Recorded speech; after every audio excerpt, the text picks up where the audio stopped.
So guys आज एक काफ़ी इंटरेस्टिंग स्टोरी बताने वाला हूँ, क्योंकि देखो अभी मेरे को एक कमेंट दिखा था, बस उसमें लिखा था फेमिनिज्म। अब मेरे को उससे कुछ रेलेवेंस नहीं लगा, तो मैंने सोचा कि चलो एक स्टोरी बता ही देते हैं, क्योंकि पिछला वाला जो पॉडकास्ट था बंदे लोगों को काफ़ी पसंद आया था बाकी सब पॉडकास्ट से कंपैरेटिवली। तो मैं स्टोरी बताता हूँ फूलन देवी की, जो कि है इंडिया की बैंडिट क्वीन। तो उनकी स्टोरी स्टार्ट होती है काफी पहले 1940s के टाइम के आसपास। तो उनका जो बर्थ था काफी छोटे गांव से था, एज अ नॉर्मल फेमिनिज्म की स्टोरी जो होती है। तो उनका स्टोरी स्टार्ट होता है ऐसे ही छोटे से गांव से, और वो ट्राई करती है कि अपने से जो भी आसपास के लड़के हैं उनसे बिल्कुल भी नीचे ना रहे, हमेशा उनसे भिड़ते रहे और उनके कंपैरिजन में उनसे ऊपर रहे। तो आपको पता ही है लड़के लोग का ईगो, तो उन लोग को बिल्कुल भी पसंद नहीं आता था। और जो फूलन देवी के घर वाले थे उनको भी ये उनका नेचर बिल्कुल नहीं पसंद आता था।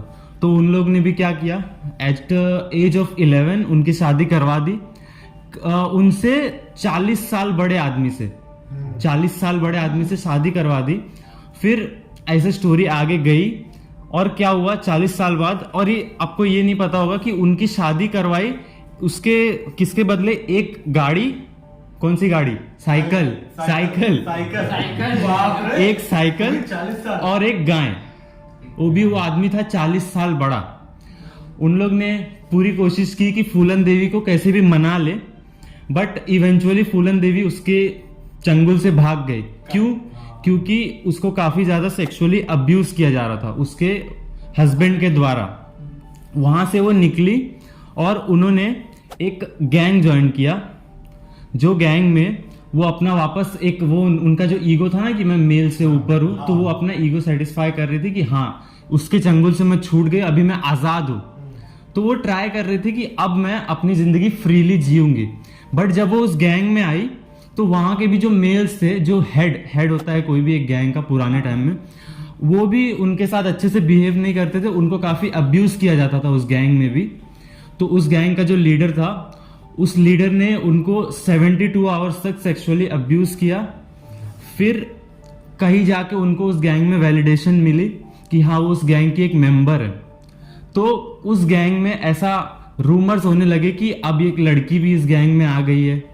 फिर कुछ दिनों बाद ऐसे एक बंदा था विक्रम मल्ला करके, उनको फूलन देवी के लिए काफी ज्यादा सिंपैथी होने लगी कि यार इसके साथ ऐसा सेक्सुअली अब्यूज किया जाता है इसको, क्योंकि वो उनके सेम कास्ट की थी।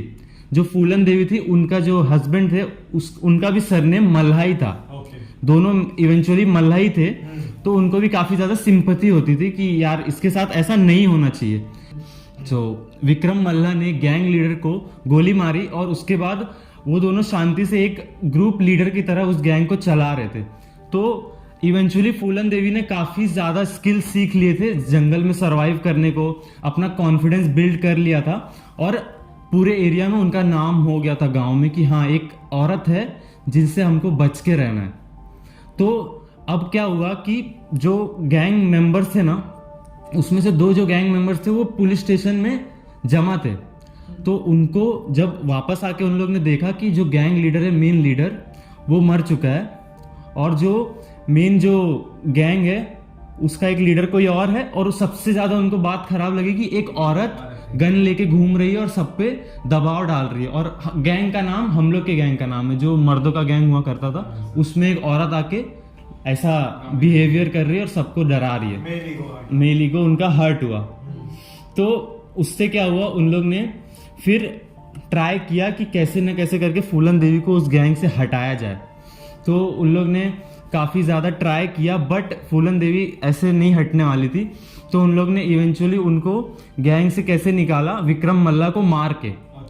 तो उन लोग ने विक्रम मल्ला को मार दिया। तो फूलन देवी एकदम, समझ रहे हो ना, एक ही सपोर्टर, अगर इंसान का एक ही सपोर्टर कोई होता है और उसको भी अगर कोई गोली मार दे और उसकी लाइफ खत्म कर दे, तो इंसान को ऐसा लगता है कि अब जिंदगी खत्म हो गई है।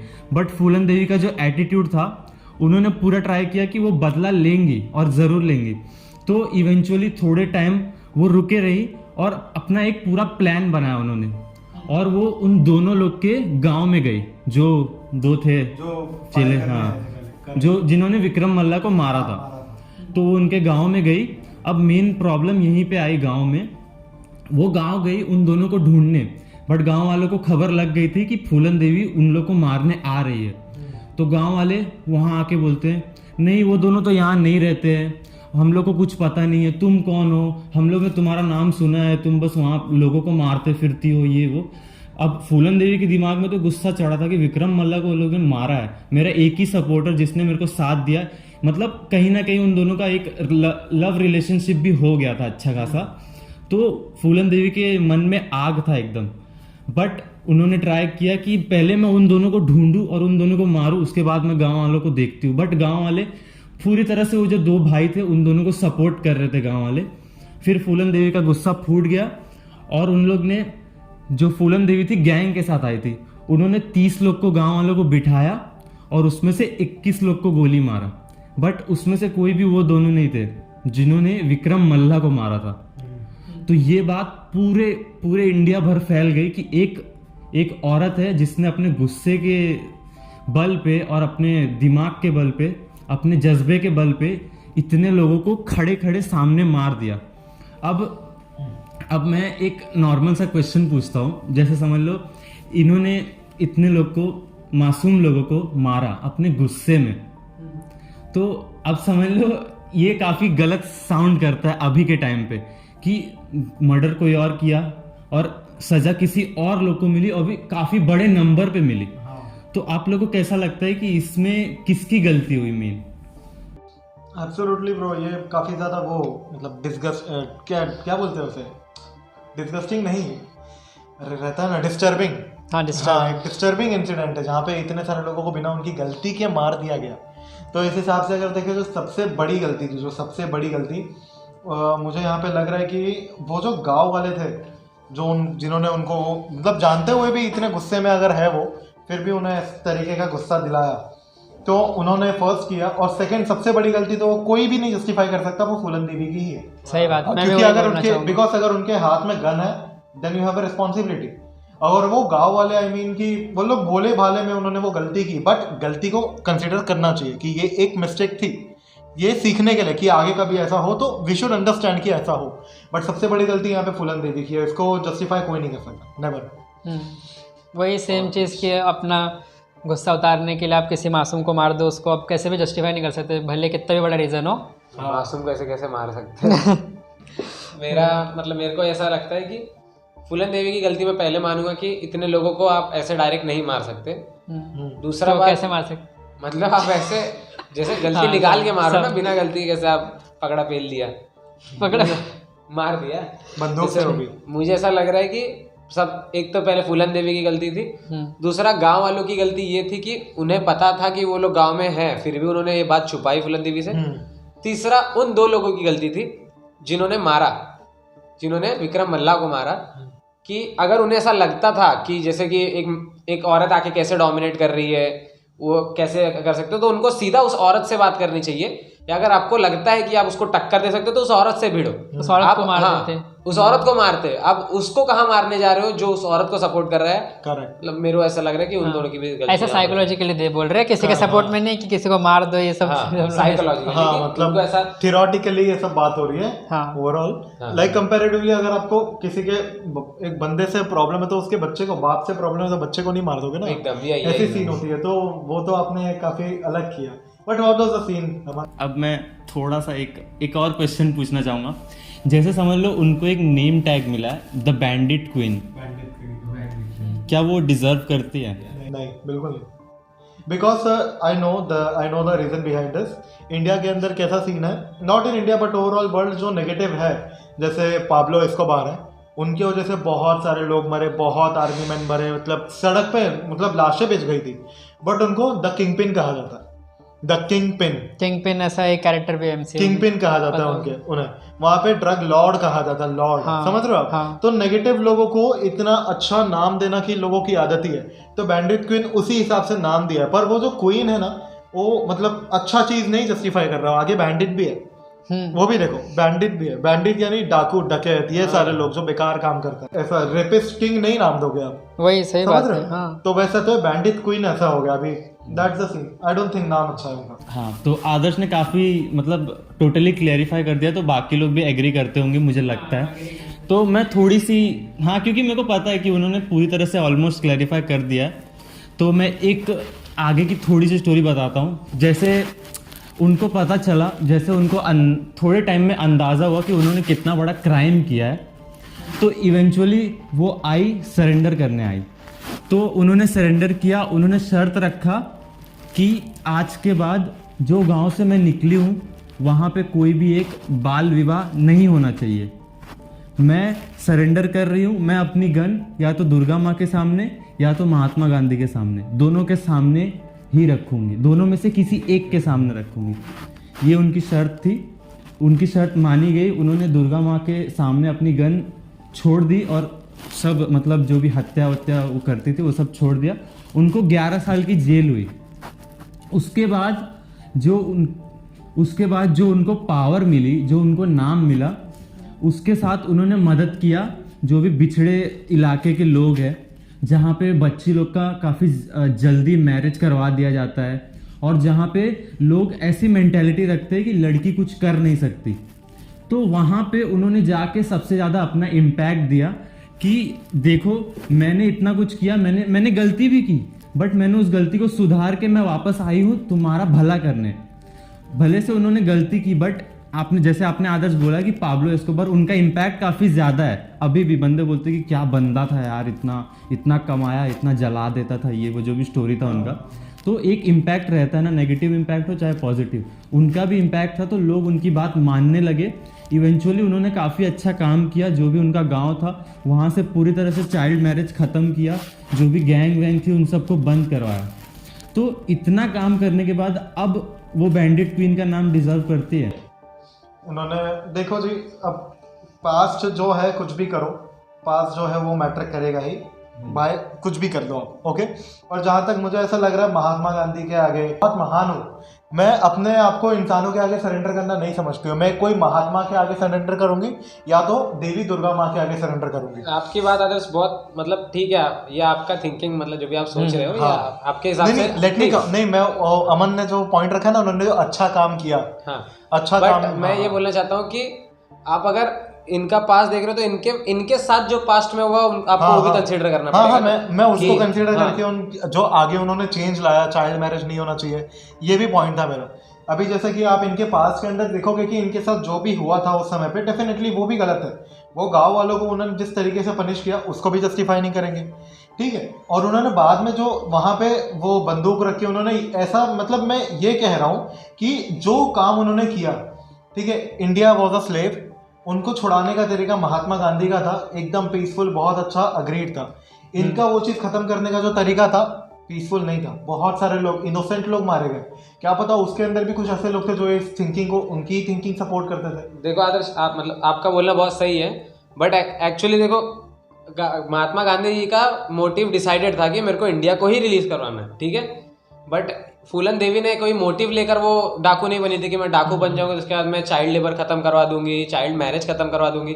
वो जब उनको रियलाइज हुआ कि मैंने ये गलती की है तो उन्होंने सरेंडर किया, वो जेल में से जाके तब उन्होंने सोचा कि अब मैं कुछ अच्छा करती हूँ, ठीक है। तो और दूसरी बात जैसा आप बोल रहे हो कि वो उनके चोचले थे कि उन्होंने मैं इनके सामने सरेंडर करूँगी, किसी और के सामने नहीं करूँगी, मतलब अब उनकी मेंटालिटी क्या रही होगी वो हम नहीं पकड़ पाते ना।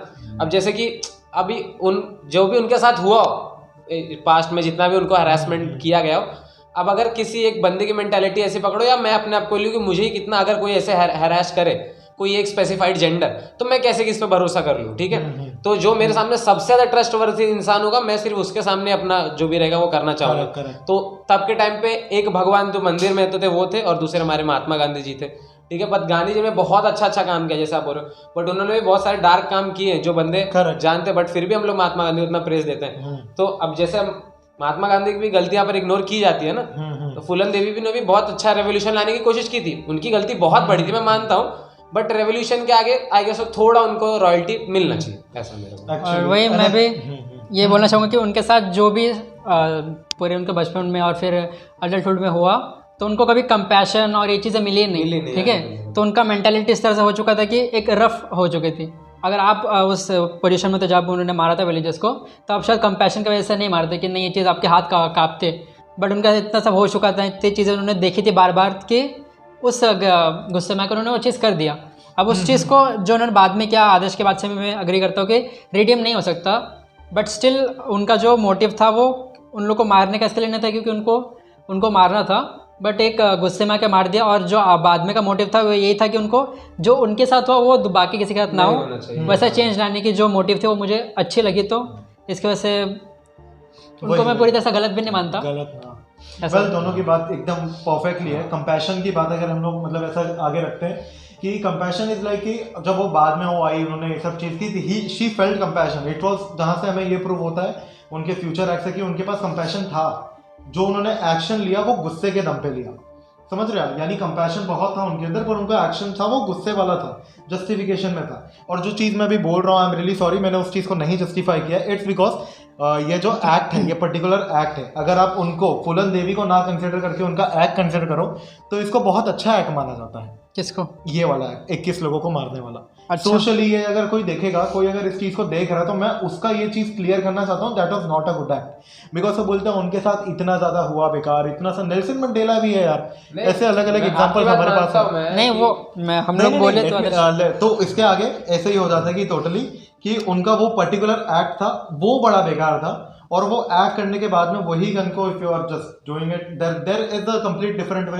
इट्स लाइक कि आप अपने आप को थोड़ा सा सरेंडर में, थोड़ा सा रिडीम वे में रखिए ऐसे करके, ताकि आपका वो थोड़ा दिख जाए कि that was a mistake, you have realised it. पर उनका जो actual, if you will see the documentaries, if you will see actual videos, उनके रियलाइजेशन के बाद भी उनका जो एटीट्यूड था, जो बिहेवियर था, ये आपने देखा ही होगा। इट वाज नॉट लाइक कि आपको देख के ऐसा नहीं लगा that she is feeling something, समझ रहे हैं आप लोग। आई गेस आपने वो थोड़ा सा गैप है, उनको देखा नहीं है वो वीडियोस उन्होंने। She is like completely like this, हाँ जो किया सही किया। हाँ, तो यही चीज़ मेरे को थोड़ी ज़्यादा बुरी नहीं लग रही, क्योंकि मतलब बुरी तो है बट हिट नहीं करी, क्योंकि एक एनीमे है विनलैंड सागा करके, उसमें एक भी कैरेक्टर है एस्केलार्ड, जो कि सेम ही चीज़ करता है, एक मास लेवल पे जेनोसाइड करना, पूरी फैमिलीज को मार देना। उन लोगों के लिए जब वो आप एक गैंग का पार्ट हो जाते हो ना, तो रोज़ एक चीज़ कर करके आपके अंदर वो चीज़ खत्म हो जाती है।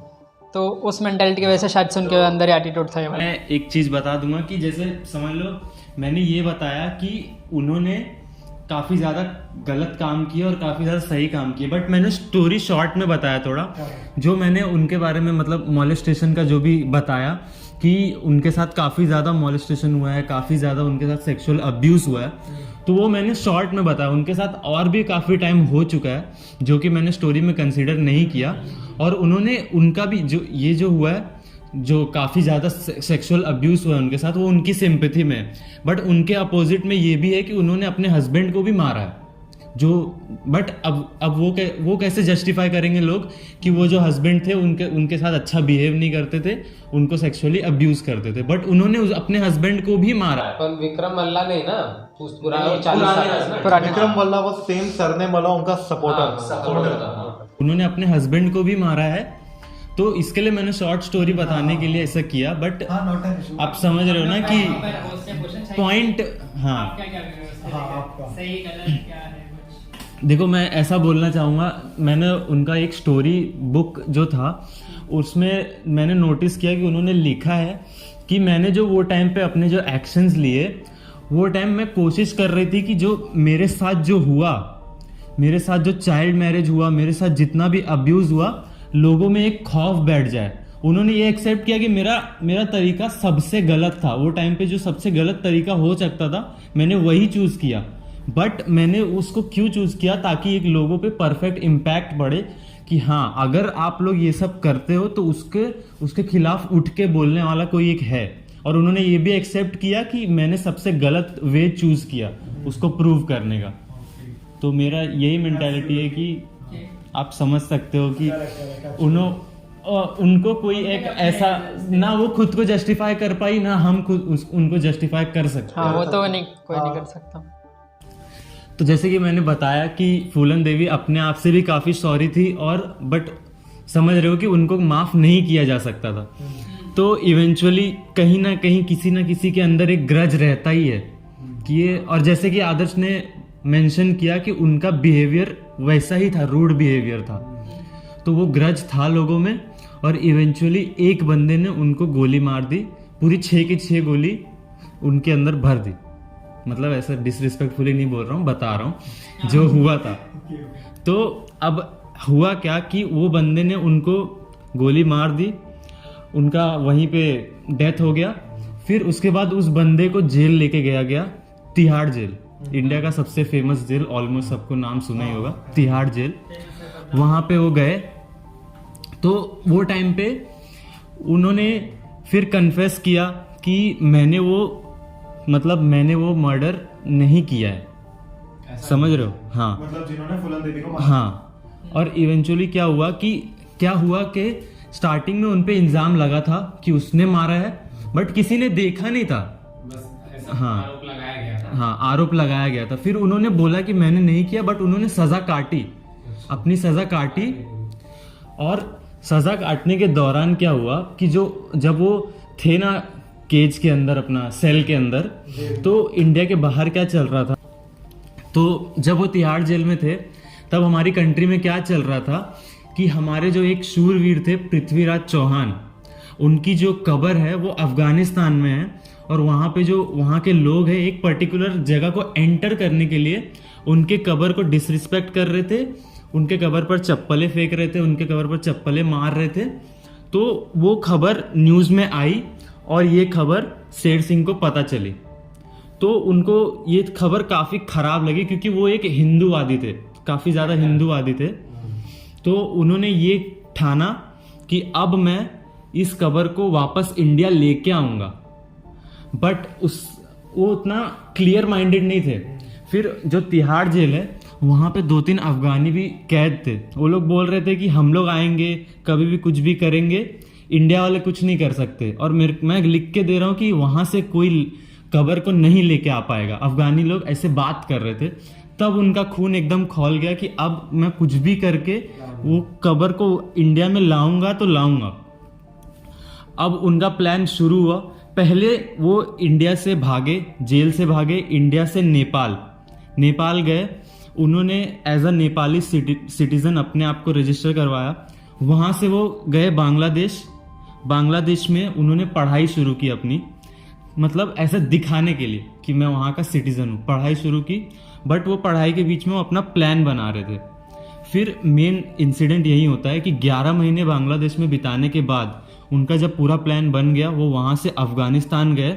बट उनको वहाँ पे वो पर्टिकुलर जगह मिल नहीं रही थी कि वो कब्र है कहाँ एक्चुअली। धीरे धीरे उनके कानों में बात पड़ी, अफगानिस्तान में भी उनको काफ़ी टाइम बिताना पड़ा। धीरे धीरे उनके कानों में बात पड़ी कि हाँ ये जगह है। लोग बताते जाते कि उन लोग को मज़ा आता है बताने में, यही जगह है, ये जगह, ऐसे कर करके बताते गए। फिर उसके बाद वो उस जगह पे पहुँचे, उस जगह को उन्होंने एनालाइज किया, फिर वापस आ गए, मतलब जहाँ वो रहते थे अफगानिस्तान में। फिर उसी रात को वो गए, उन्होंने एक कैमरा सेट किया, खुद को पूरी कब्र खोदते हुए दिखाया कि देखो मैं निकाल रहा हूँ, ऐसा बोलते हुए उन्होंने वीडियो स्टार्ट किया। उन्होंने पूरी कब्र निकाली और उस कब्र को सेफली अपने जहाँ भी घर था वहाँ लेके आया। तब वहाँ पे लोगों को थोड़ा अंदाज़ा लग गया था कि यहाँ कोई घूम रहा है और कोई तो कुछ कर रहा है यहाँ पे। बट लोग रात में उतना निकलते नहीं है, तो वो वहाँ से अपने घर पे आए। फिर उन्होंने कुछ तो तिकड़म लगाया और वहाँ से वो कब्र को इंडिया लेके आए, पृथ्वीराज चौहान के कब्र को इंडिया वापस लेके आए। और आप ये समझ रहे हो कि उन्होंने कितना रिस्क लिया।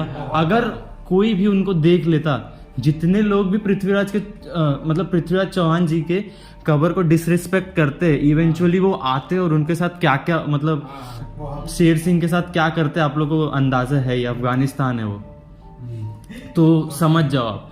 तो वहाँ से उनको ये वापस लाना कब्र कितना बड़ा वो एक इवेंट हो गया था, हिस्टोरिकल इवेंट हो गया था इंडिया के लिए।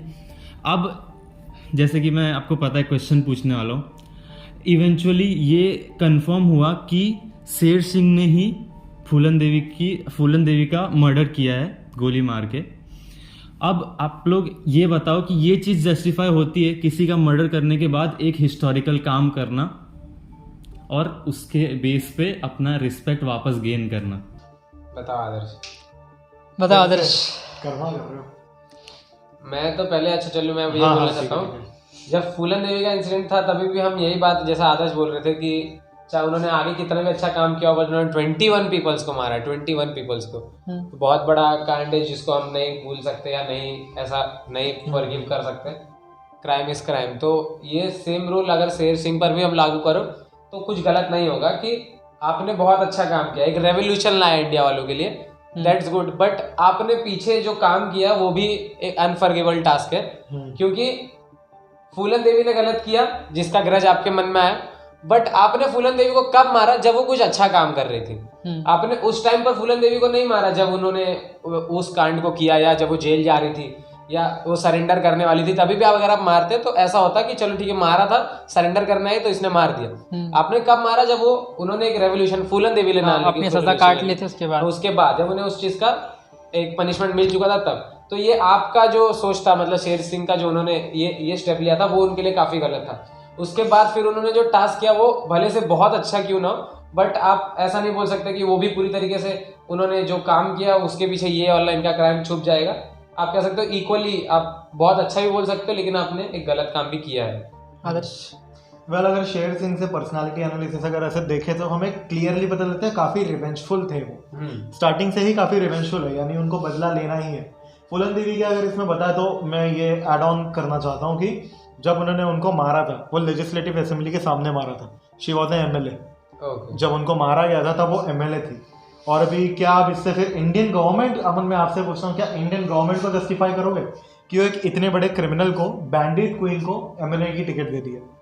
अगर आदर्श ऐसे देखा जाए कि तो बहुत लोग हैं, ऐसे अगर देखा जाए जस्टिफिकेशन गवर्नमेंट को देखा जाए तो आप बोल सकते हो कि इंडियन ऐसा, तो फिर आप आपको निकालना मैटर नहीं करता है, क्योंकि योगी आदित्यनाथ को ले लो, अमित शाह को ले लो, कोई मैं नाम बोलता हूँ, हर किसी पर क्रिमिनल चार्जेस है, हर किसी के क्रिमिनल चार्जेस है, तो आपको पॉलिटिक्स बंद करना पड़ेगा सीधा। वो फिर जस्टिफाई करेक्ट है उनका, जस्टिफाई। और भले फूलन देवी क्रिमिनल थे पर उनके सपोर्टर से बहुत सारे थे।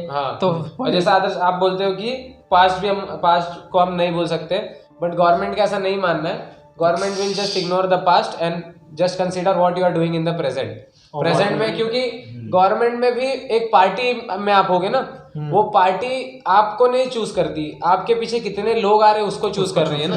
तो फूलन देवी का इम्पैक्ट बहुत ज्यादा था, इसीलिए उनको टिकट दे दिया, नंबर से फर्क पड़ता है उनको। फिर वैसे ही तो हम देखने मिलता है शेर सिंह जो थे काफी रिवेंजफुल इंसान थे। तो उन्होंने, अगर मैं उनके हिसाब से बताऊं तो उनको तो बहुत अच्छा लगेगा, उन्होंने दोनों काम अच्छा किया, पर एक्चुअल में उन्होंने एक एमएलए का मर्डर किया जो करंटली सिटिंग एमएलए थी, सिटिंग एमएलए, और उनका मर्डर करने के साथ तभी किया जब वो एक अच्छा खासा चेंज लाने की कोशिश कर रही थी। ठीक है, that's for sure, same point है। और उसके बाद में जो उन्होंने पृथ्वीराज की कबर वहां से उठा के लाया, तो मैं को मतलब मुझे कुछ नेगेटिव इतना दिख नहीं रहा है। जो नेगेटिव अगर पॉइंट आउट होगा तो बस वो एक ही पॉइंट होगा कि बहुत, आप कह सकते हो बहुत ज्यादा, मतलब उन्होंने रिस्की काम किया था। हाँ, वो अगर बोला जाए तो और भी कोई, मतलब अगर शेर सिंह को आप छोड़ दो, एक्सेप्शन उनका निकाल दो, तो आज भी मुझे ऐसा लगता है अगर शेर सिंह नहीं होते तो आज भी इंडिया में वो कबर नहीं पहुंच पाती। अगर शेर सिंह ने वो रिवेलियन नहीं किया होता तो शेर सिंह का अभी जैसे अभी यही पॉइंट लेके अगर देखें तो टेक्निकली ज्यादा उनको अच्छा भी नहीं बुरा भी नहीं कह सकते। इस सब के पीछे उन्होंने एक रिस्क लिया, टोटल एक रिस्क फैक्टर लिया। पर एक जो चीज उनके अंदर नेगेटिव अगर कुछ भी अगर बताना हो तो मतलब ज्यादा कुछ है नहीं, पर ये बोल सकती है कि जो रिवेंजफुल उनका नेचर जो रिफ्लेक्ट हो रहा है वो ज्यादा मतलब उसी की तरह हो। पर नॉर्मली लोग उसे क्या देखेंगे, जाके वहां जाके उनके एरिया में घुस के लेकर आ गया। No, that's a different thing. बहुत सारे लोग इसको रिवेंजफुल नेचर अपना के कुछ अलग अलग एक्टिविटी अगर कर ले तो शायद से वो गलत हो सकता है, पर एक्चुअली में अभी तक मुझे कुछ उनका इतना ज्यादा गलत नहीं लगा, except that Phoolan Devi incident, whatever considerable हो। मैं थोड़ा आगे बता देता हूँ कि जब उन्होंने कवर वापस लाया इंडिया में, उनके ऊपर जितने भी चार्जेस थे, जितने भी उनको सज़ा मिली थी, उन्होंने अपना सज़ा काटा वापस, मतलब समझ रहे हो कि हाँ, सरेंडर्ड हिमसेल्फ। उसके बाद उन्होंने सज़ा पूरी काटी। अब जैसे कि मासूम ने शायद क्वेश्चन पूछा कि गवर्नमेंट इसको किस नज़रिए से देखती है कि इन लोगों को एक पॉलिटिकल वे में आने कैसे देते हैं, क्योंकि शायद शेर सिंह भी अभी एक पॉलिटिकल पार्टी में ज्वाइंड है। तो मैं ऐसा इसको जस्टिफाई करूँगा कि गवर्नमेंट के नज़रिए में क्या होता है कि अगर आपने क्राइम किया है, और आपने उसकी सज़ा कंप्लीट कर ली है, तो आप क्राइम न्यूट्रल हो गया समझ लो कि आपने उनके नज़रिए में, उनके बुक्स में तो यही ऐसे ही दुनिया काम करती है कि जो क्राइम किया है उसने उसकी सज़ा काटी, वो माफ़, अब वो वाइट आदमी हो गया एकदम। तो मैं ऐसा समझता हूँ कि उन दोनों ने अपनी सज़ा काटी, इसके लिए उनको ज्वाइन करने मिला। ऐसा ज़रूरी नहीं कि उसी रीज़न की वजह से, एक्चुअली में तो देखा जाए उनका जितना, फूलन देवी का जितना इम्पैक्ट था वही रीज़न था कि उनको किसी जो भी पार्टी ने उठाया, वही रीज़न था कि उनके इम्पैक्ट की वजह से। बट मैं जैसे कि एक नॉर्मल हम लोगों को सेटिस्फाई करने के लिए ऐसा बोल सकते हैं कि उन लोगों ने अपनी सज़ा काटी, फिर उन लोगों ने अपना पॉलिटिकल जर्नी स्टार्ट किया। करेक्ट ये भी मतलब एकदम करेक्ट है, क्योंकि नॉर्मली अगर कॉन्स्टिट्यूशनल वाइज अगर देखें तो एक बंदे को कोई भी पॉलिटिकल टिकट नहीं मिलता अगर उसके पास्ट हिस्ट्री में कोई क्रिमिनल रिकॉर्ड है। इट डजंट मैटर उसने सजा काटी कि नहीं काटी, क्रिमिनल रिकॉर्ड है मतलब नहीं मिलेगा, ये है ऑन पेपर। हाँ, पर ऑफ पेपर सब मिलता है और अपने चार्जेस हटवा लेता है वो एक कोर्ट है, अगर आपको मतलब अगर आपने बड़े कांड किए हैं, इतने बड़े पाप है आपके कि गंगा मैया भी नहीं धो सकती, तो पॉलिटिशियन बन जाओ। तो आप पॉलिटिशियन बन जाओ। सो होप सो आप लोग को स्टोरी अच्छी लगी होगी। तो इस पॉडकास्ट को यहाँ पे एंड करते हैं। आपका भी कोई पॉइंट ऑफ व्यू होगा ऑडियंस लोगों का तो प्लीज़ कमेंट में बता देना।